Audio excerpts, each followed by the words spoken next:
ఢిల్లీలోని జంతర్ మంతర్లో జరుగుతున్నటువంటి నిరసనలకు ప్రధాని మోడీ గారు స్పందించారు. ఆయన ఒక మాట విడుదల చేశారు. అదేంటంటే, మేము ఖచ్చితంగా ఈ యొక్క పేపర్ లీకులు భవిష్యత్తులో జరగకుండా చూస్తాం.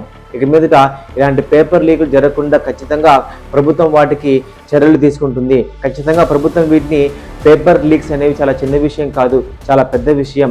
దీనికి ఖచ్చితంగా మేము ముందుండి నడిపిస్తాం, ఖచ్చితంగా సమస్య పరిష్కరిస్తామని చెప్పి ప్రధాని మోడీ గారు ఒక మాట విడుదల చేయడం జరిగింది. అయితే దీనికోసం స్పందించి పర్యావరణవేత్త సోనం వాంగ్చుక్ గారు తన నిరాహార దీక్షను విరమించారు. అయితే అక్కడ సిజేపీ పార్టీ ఆధ్వర్యంలో జరుగుతున్న నిరసనలు ఇంకా ఆగలేదు.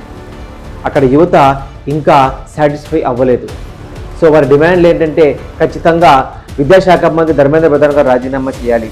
ప్రభుత్వం కేవలం మాటలు మాత్రమే చెప్పకుండా ఖచ్చితంగా వాటి కోసం త్వరితగతిన ఒక ఫాస్ట్ ట్రాక్ కోర్టును ఏర్పాటు చేయాలి. భవిష్యత్తులో ఇలాంటి పేపర్ లీక్లు అనేవి జరగకుండా విద్యార్థులు చాలా పారదర్శకంగా ఎగ్జామ్స్ రాయడానికి ప్రభుత్వం తోడుండాలి, పనిచేయాలని చెప్పేసి వాళ్ళు ఇంకా పోరాడుతూనే ఉన్నారు. అయితే ఈ పోరాటాలకి ఈ విద్యార్థులకు కావచ్చు, సిజేపీ పార్టీలోని యువతకు కావచ్చు ఫండింగ్ ఎలా వస్తుంది? వారికి డబ్బు ఎక్కడి నుంచి జనరేట్ అవుతుంది? వాళ్ళు అక్కడ రోజు తరబడి ఉంటున్నారు, అక్కడే పడుకుంటున్నారు, ప్రతి పని అక్కడే చేస్తున్నారు. వీళ్ళకి ఇంత డబ్బు ఎలా వస్తుంది? విదేశీయుల గురించి మనం వస్తుందా, లేకపోతే వేరే పార్టీ ఏమన్నా వస్తుందా అని కనుక మనం ఆరా తీస్తే ఒక గొప్ప నిజాలు మనకు బయటకు తెలుస్తున్నాయి. భారతదేశం చుట్టుపక్కల ఉన్న అనేక మంది సెలబ్రిటీస్ కావచ్చు, అనేక మంది సామాజికవేత్తలు కావచ్చు, వాళ్ళు సొంత డబ్బు ఖర్చు పెట్టుకొని స్విగ్గీల ద్వారా, జొమాటోల ద్వారా వాళ్లకు ఫుడ్ పంపిస్తూ ఉన్నారండి. అంతేకాకుండా స్త్రీలకు శానిటరీ ప్యాడ్స్ కూడా పంపిస్తూ ఉన్నారు. సో ప్రతిరోజు అనేక మంది సామాజిక కార్యకర్తలు అక్కడికి వచ్చి వాళ్ళకి మద్దతు తెలిపి అక్కడ వాళ్ళకి భోజనాలు ఏర్పాటు చేస్తున్నారు. అయితే గురుద్వారా ఆలయాలు ఓపెన్ చేసి విద్యార్థులు పడుకోవడానికి కూడా వాళ్ళకి చోటు కల్పిస్తూ ఉన్నారు. వీళ్ళకందరికీ భారతదేశంలో ఉండే ప్రతి సెలబ్రిటీ తరపున, భారతదేశంలో ఉండే ప్రతి సామాజికవేత్త తరపున కూడా మద్దతు లభిస్తుంది. సో ఆ మద్దతు లభించడంతో వాళ్ళు ఏమనుకుంటున్నారంటే, వాళ్ళు చేసినటువంటి ఒక పని చాలా గొప్ప పని అని వాళ్ళు గర్విస్తూ ఉన్నారు. సో సమాజంలోని ప్రజల మద్దతు వచ్చినటువంటి ఏ ఉద్యమం కూడా నీరు గారిపోయినట్టు ప్రపంచంలో లేదు. సో ఇక్కడ విద్యార్థులు కదా, వాళ్ళ ఉద్యమం వాళ్ళు చేసుకుంటున్నారులే అని ఎవరు కూడా ఖాళీగా లేరు. వాళ్ళందరూ కూడా వాళ్ళ కోసం స్పందిస్తున్నారు, ట్వీట్ వేస్తున్నారు.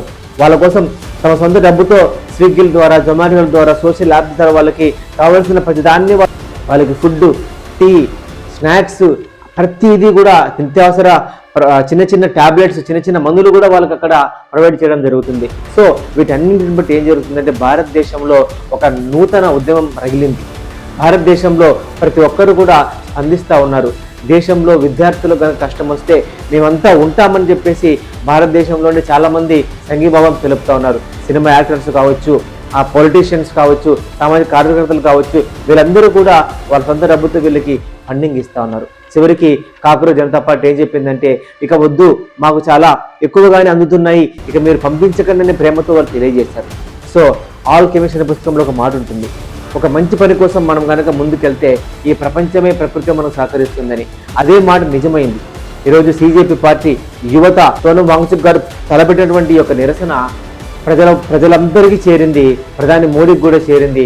అందరూ స్పందిస్తూ ఉన్నారు. ప్రభుత్వం ఇక మీద భవిష్యత్తులో ఎలాంటి చిన్న తప్పు జరిగినా ప్రజలు ఊరుకోరు.